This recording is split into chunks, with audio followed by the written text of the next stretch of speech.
Então agora falando a respeito do arquétipo do órfão, na sequência do estudo do arquétipo do inocente. Então antes de mais nada, gostaria que você visualizasse a imagem desse arquétipo, o que essa imagem te remete, o que ela traz, né? Quais são as emoções que emergem, o que traz para você esse arquétipo. Observa bem. E aí na sequência, então, vamos assistir o vídeo aqui do Senhor dos Anéis, né, nessa paralelo que nós vamos estar fazendo aqui durante essas aulas, onde vai nos ajudar a compreender melhor para onde que esse arquétipo quer levar.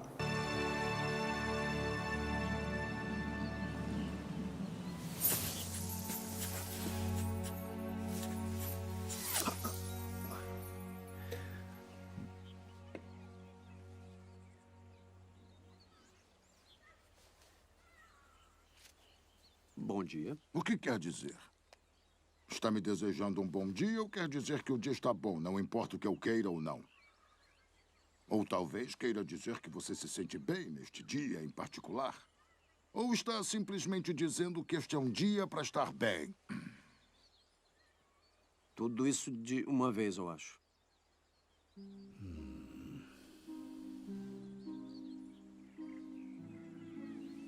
Posso ajudá-lo? Isso é o que veremos. Estou procurando alguém para participar de uma aventura. Uma aventura? Não consegui imaginar alguém a oeste de Bree que tenha interesse em aventuras. São coisas perigosas, desagradáveis e desconfortáveis. Nos atrasam para o jantar.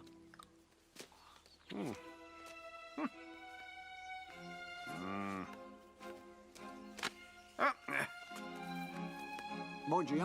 E pensar que eu viveria para escutar um bom dia do filho de Belladonna Took. Como se fosse um mascate que bate de porta em porta. Como disse? Você mudou e não foi totalmente para melhor, Bilbo Bolseiro. Me desculpe, eu o conheço. Bom, você sabe meu nome. Embora não se lembre de que ele se refere a mim, eu sou Gandalf. E Gandalf significa... Gandalf. Espere, Gandalf, o mago errante que fazia maravilhosos fogos de artifício que o velho Tuco soltava na véspera do solstício de verão. Não imaginava que ainda estava na ativa. Onde mais eu poderia estar?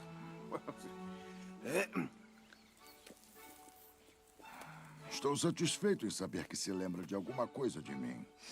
Mesmo que só de meus fogos de artifício. Está decidido. Será muito bom para você. E muito divertido para mim também. Eu informarei aos outros. Informar a quem? O quê? Não, espere. Não queremos nenhuma aventura aqui. Obrigado. Nem hoje, nem... Eu sugiro que procure acima da colina ou do outro lado do água. Bom dia.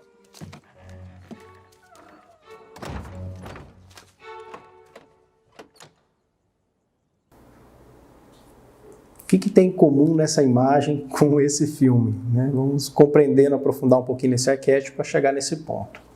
Então, você percebe pela imagem, né, uma imagem de uma menina, né, aparentemente desolada, né, o pai com as malas, como se estivesse indo embora, né, e nos traz esse lugar mesmo de abandono, né, de solidão, que nos leva diretamente para uma ferida muito presente e comum em todos nós, que faz parte da constituição, da nossa constituição psicológica, que é a ferida de abandono, ferida de rejeição, né, os choques de exclusão, onde, né, já podemos estudar um pouquinho até aqui o quanto isso se desdobra, né, e ramifica em diversos aspectos da nossa vida, né? Desde aquele momento onde a gente vai idealizar um eu, na tentativa, né, de que ao realizar esse eu que eu idealizei, eu estarei sendo acolhida, estarei sendo incluída por esse pai, por essa mãe que está presente na vida em toda parte. E aí, o arquétipo do órfão, ele tem algumas características muito interessantes. A primeira delas, né, é a dificuldade de receber ajuda. Porque qual que é o aspecto, para entender essa dificuldade, também é importante entender qual é o aspecto positivo. O aspecto positivo é que nesse estágio, o órfão ele aprende a se virar sozinho, ele vai ter que aprender a andar com as próprias pernas.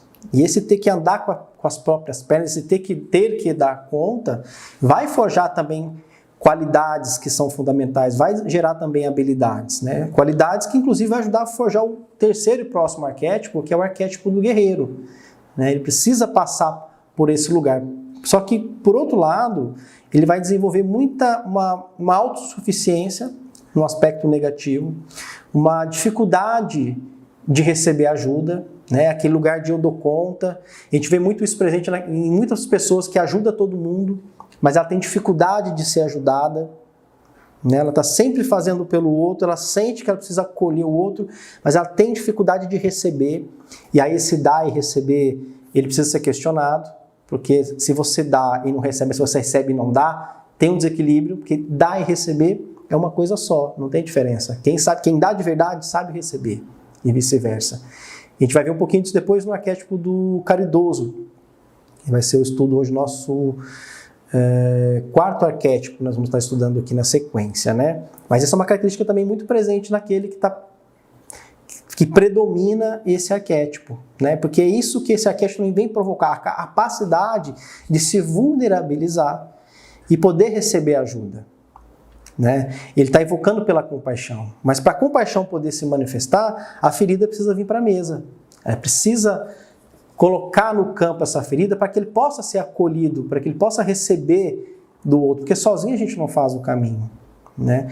Então, nesse lugar mais profundo, né, porque o trabalho com o órfão realmente, ele está convocando para entrar em contato, romper a autossuficiência e entrar em contato com essa fragilidade, né, e aprender a receber. E por que muitas pessoas mais dão do que recebem no arquétipo do órfão? Porque no nível mais profundo, no nível inconsciente, ela está olhando a orfandade, ela está vendo, ela conhece a ferida de rejeição, e quando ela encontra o outro que também tem essa ferida, isso evoca a própria ferida dela. Então, qual que é a estratégia inconsciente? Vou curar a ferida do outro, vou ajudar o outro na orfandade dessa, porque aí eu alivio para mim também. Ela acredita que ela está ajudando, mas em outro nível, na verdade, ela é uma tentativa errônea de tentar aliviar, né, o contato com a sua própria carência, com a sua própria ferida de exclusão, né? Então ela se sente atraída quase que irresistivelmente quando encontra o outro que tem ferida igual. Mas ela não trata da própria ferida, ela não expõe a própria ferida, não é ela que vai receber essa ajuda. E esse é o convocamento, né? A convocação desse arquétipo, né? Que é um dos elementos da jornada do herói, que quando o herói ele aceita o chamado, ele vai então poder ter os aliados. Vou falar um pouquinho melhor disso no próximo arquétipo, mas quando o herói ele aceita o chamado, ele recebe ajuda.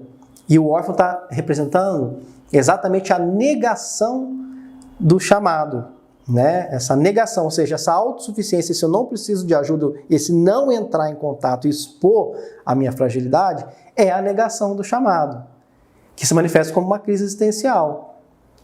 Quando que ele aceita o chamado? Quando ele revela qual é a fragilidade, e a jornada do herói é o caminhar na direção do enfrentamento dessa fragilidade.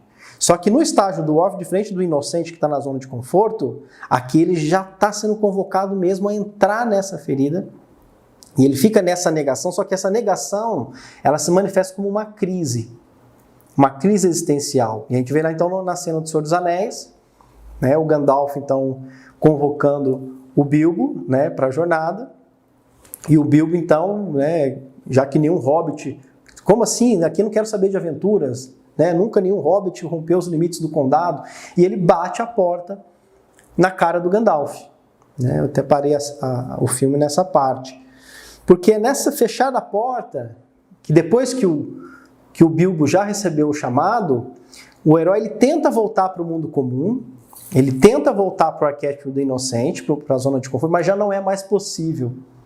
E aquele mundo que era a zona de conforto já não satisfaz, ele entra nessa crise.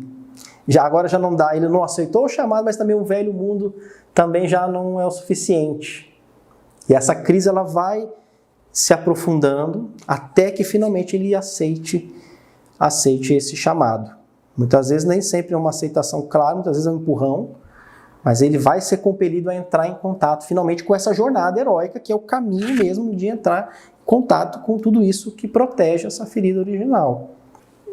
Então, gente, para a gente ter uma síntese, uma clareza a respeito do arquétipo do órfão, né? Então, toda vez que sai o arquétipo do órfão, né, é um campo mais profundo, é um arquétipo que ele está convocando para entrar em contato com a fragilidade, para expor essa fragilidade, para colocar essa fragilidade na mesa, porque só nesse momento é que vai ser possível ele receber a ajuda que ele precisa, né?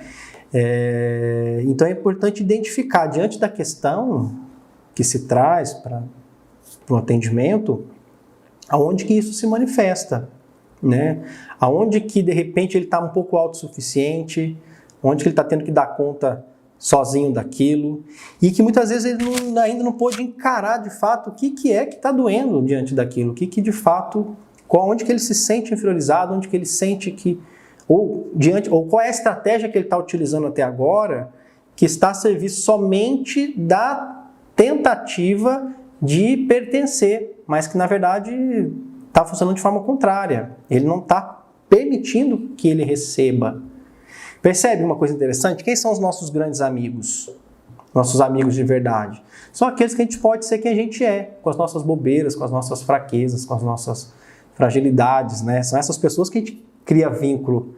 São essas pessoas que nos ajudam de verdade na hora que a gente precisa, né?